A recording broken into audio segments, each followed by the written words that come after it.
Hello everyone, मैं हूं आयुषी और आज मैं हूं अपने नए वीडियो के साथ। आज हम जानेंगे कि हॉर्टिकल्चर के स्कोप क्या हैं। तो जो हमारा पहला स्कोप है हॉर्टिकल्चर का, वो है फ्रूट एंड वेजिटेबल प्रोडक्शन। मैंने आपको उसी लास्ट वीडियो में बताया था कि हॉर्टिकल्चर जो है वो स्टडी ही है फ्रूट और वेजिटेबल फ्लावर्स की ग्रोइंग की। तो फ्रूट और वेजिटेबल का प्रोडक्शन जो है वो इसका एक मेजर स्कोप है। कैसे? क्योंकि अब फ्रूट और वेजिटेबल अगर हम ग्रो कर रहे हैं तो वो हम ह्यूमन कंजप्शन, हम उसको कंज्यूम कर रहे हैं, हम उससे एक अपने आप को एक अच्छा हेल्थ दे रहे हैं। तो ये एक स्कोप हुआ। इसका जो दूसरा फैक्टर है वो ये कि ये ग्रो हो रहा है, इसकी हार्वेस्टिंग हो रही है, इसकी पैकेजिंग हो रही है, इसकी मार्केटिंग हो रही है। तो ये एक हमें स्कोप दे रहा है जिससे कि हमारा जो है एक एम्प्लॉयमेंट जो है डेवलप हो सके।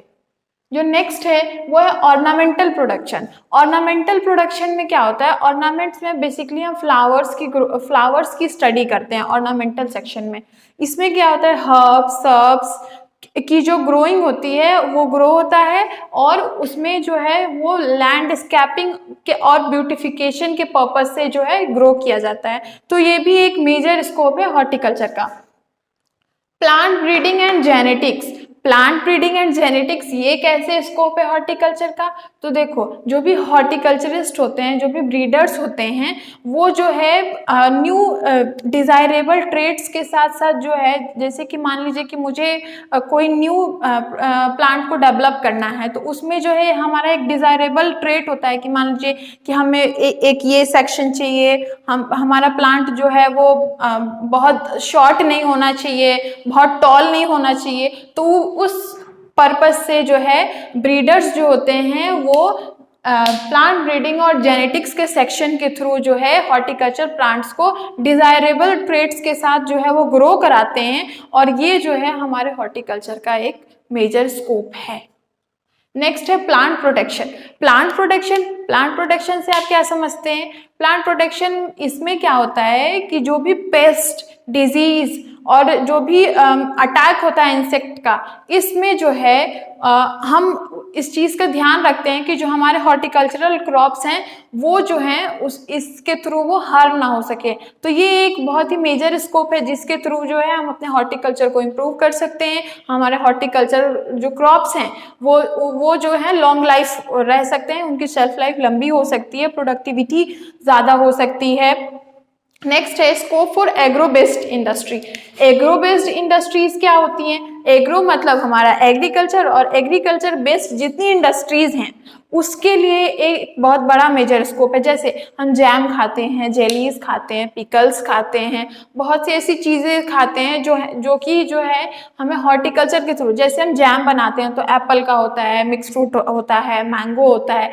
तो वो हम रॉ जो है, हम अगर हॉर्टिकल्चर के सेक्शन से ये रॉ जो है हम ग्रो करते हैं, ये रॉ हम इंडस्ट्रीज को देते हैं और इससे जो है उनका एक बेटर स्कोप डेवलप होता है और वो ह्यूमंस के लिए और जो इंडस्ट्रीज हैं दोनों के लिए बेटर होता है। एज वेल एज जो हमारे इंडियन इकोनॉमी है इसमें भी ये बहुत ही हेल्पफुल होता है।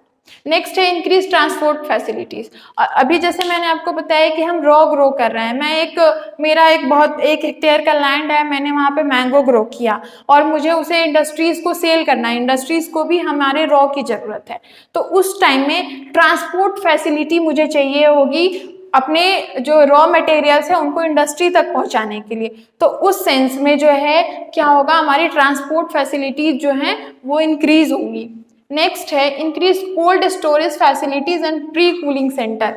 कोल्ड स्टोरेज आपने सुना होगा कि जो है हम अपना जो भी आइटम होता है उसमें हम स्टोर करते हैं लंबे टाइम के लिए, उसका एक शेल्फ लाइफ हम बढ़ाते हैं। तो क्योंकि हम फ्रूट्स वेजिटेबल्स ग्रो करते हैं, आजकल हम देखते हैं कि ऑफ सीजन भी हमें फ्रूट्स मिलते हैं, या फिर जो इंडस्ट्रीज होती हैं वो हमसे जो है बहुत हेवी अमाउंट में रॉ मटेरियल लेती है और उसे वो कोल्ड स्टोरेज में स्टोर करती है और फिर जो है अपना मैन्युफैक्चरिंग स्टार्ट करती है। तो इसके थ्रू क्या होता है, जो हमारा कोल्ड स्टोरेज फैसिलिटी है वो भी डे बाय डे इंक्रीज हो रहा है। नेक्स्ट है change in food habit and urbanisation.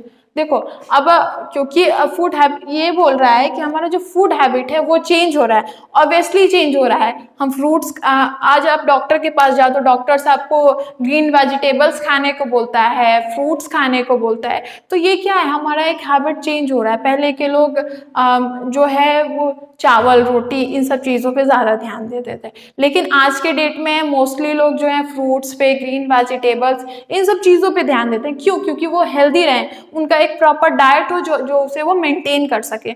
और अर्बनाइजेशन भी इंक्रीज हो रहा है।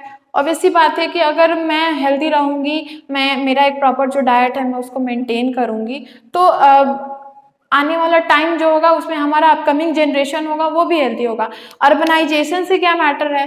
अर्बनाइजेशन जैसे कि देखो, अब बेसिकली जो हम रॉ मटेरियल ज़्यादा से ज़्यादा लेते हैं वो हम विलेजर्स एरिया से लेते हैं। विलेजर्स जो होते हैं वो ग्रो कराते हैं और उसका जो है ट्रांसपोर्ट करते हैं, इंडस्ट्रीज वगैरह जो भी हैं वो अर्बन एरिया में ही होती हैं।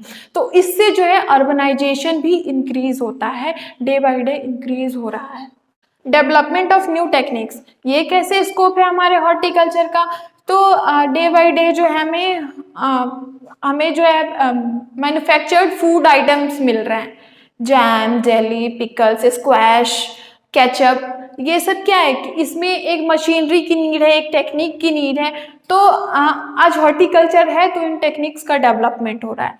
तो ये भी एक बहुत बड़ा स्कोप है हॉर्टिकल्चर का। इसके अलावा जो है हॉर्टिकल्चर जो है वो हमारे मैन्युफैक्चरिंग फूड आइटम्स में, वो हॉर्टिकल्चर में हम फ्रूट्स ग्रो करा रहे हैं तो उससे हमें बहुत सारे फूड आइटम्स मिलते हैं। पिकल्स जो बेसिकली जो बहुत लॉन्ग टाइम लोग यूज़ करते हैं, जैम, जेलीज, स्क्वैश, फ्रूट्स जो है अब आज के डेट में जो है डेली हमें डॉक्टर भी ऐसे रेकमेंड करते हैं कि आप fruits low, green vegetables low.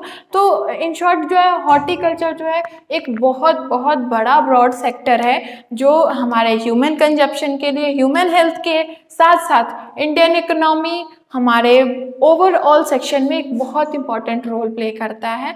That's all for today, thank you. अगर कोई भी आपको डाउट है, कोई भी क्वेरी है तो आप कमेंट सेक्शन में आप उसे ड्रॉप कीजिए, मैं उसको सॉल्व करूंगी। That's all for today, thank you.